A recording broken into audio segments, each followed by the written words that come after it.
Сәлеметсіздер ме, құрметті әріптестер, каналыма қош келдіңіздер.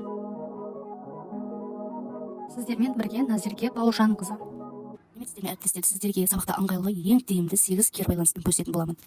Ендеше видеоны мұқият соңына дейін қараңыздар. Біріншіден, міне осылайынан оқушыларға әр топқа берсеңіз де болады, жеке оқушылардың кері байланыс алсаңыз да болады. Осы сабақ енді бұл жерде мына ұяшықтарды таңдатасыздар. Мысалға 1 2 3 деп берілген ғой. Осы 2 болса 2-ні, 3 болса 3-ті, 1 болса 1-ті оқушы таңдайды. Мысалға 2 деген ұяшықты таңдадық. Сабақ ұнады ма? Топқа немесе жеке жаңағыдай талдауға болады. Ары қарай 1 дегенді таңдайды мысалға оқушыға. Сабақ түсінікті болды ма? Оқушылар өздерінің кері байланыстарын береді. Сабаққа байланысты ары қарай 3-ті таңдауы мүмкін. Не қиын болды? Осылай оқушыларға қызықты болу үшін кольцо ретінде беріп, оқушыларға осыны жасатсаңыз болады. Мысалға раскрытие теории дегенді таңдайтын болса, оқушылар ана стрелканың торсына шығады. Мысалға мен үйрендім.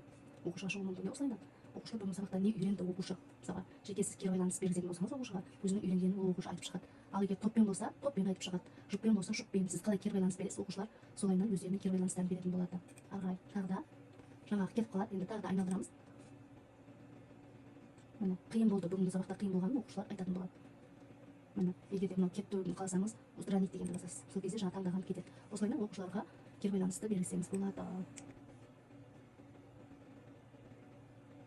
Осылайынан тапсырма бізде кері байланыс келеді. Менің көңіл күйім жақсы ма? Иә.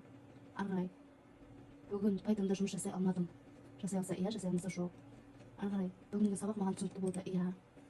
Келесі бүгінгі сабақ маған түсінікті болмады. Жоқ. Менің көңіл күйім түсіп кетті. Иә. Болмаса жоқ деген сияқты қылып оқушылар белгілейтін болады. Міне осылайынан сізді карту дейсіз. Маған сабақта қиындық туғызды. Мысалға кез келген оқушыны тұрғызып, осылайынан алсаңыз болады. Оқушылар осыған жауап береді. Мысалға қай оқушыны тұрғызыңыз, сол оқушы жауап беретін болады. Ары қарай тағы да білгім келеді. Нені білгім келеді деп оқушылар кері байланыс алсаңыз болады. Тағы да сабақта үйрендім. Не нәрсені үйрендім, оқушылар барлығын айтып беретін болады. Маған сабақта түсінікті болды. Яғни бұны топта, жұпта, жеке оқушылармен кері байланыс ала берсеңіз болады. Міне осылайынан шығады. Оқушыларды шығарып, әрқайсысын таңдатсаңыз болады. Мысалға жеке оқушыларға кері байланыс бергізетін болсаңыз, раскрытие теории дегенді таңдайды оқушылар. Міне стрелкаға қайсысы түседі, соны оқушылар айтып беретін болады. Мысалға маған сабақ ұнады. Себебі оқушылар сабақ не үшін ұнады, соны айтатын болады. Ары қарай міне ол кетіп қалды. Тағы айналдырамыз. Бұны топта жұмса берсеңіз де өте керемет болады. Маған қиындық туғызды. Оқушылар өздерінің қиындық тудырғанын айтып беретін болады. Келесі соңғысы маған қызық болды.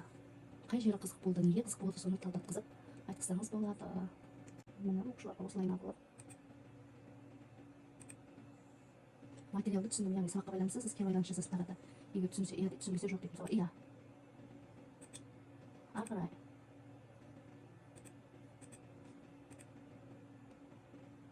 екінші материалды түсінбедім. Яғни өзіңізге ыңғайлы кері байланысты мына жерде жазып қойсаңыз болады. Болмаса кез келген тапсырманы осылайынан жазып оқушыларға берсеңіз болады. Міне осылайынан смайликті таңдату арқылы мысалға сабақ өте қатты ұнаса, мына смайликті таңдауға болады. Онша ұнамаса, мына смайликті таңдауға мүлдем ұнамаса, ал онша көңілден шықса, мына смайликті таңдатуға болады.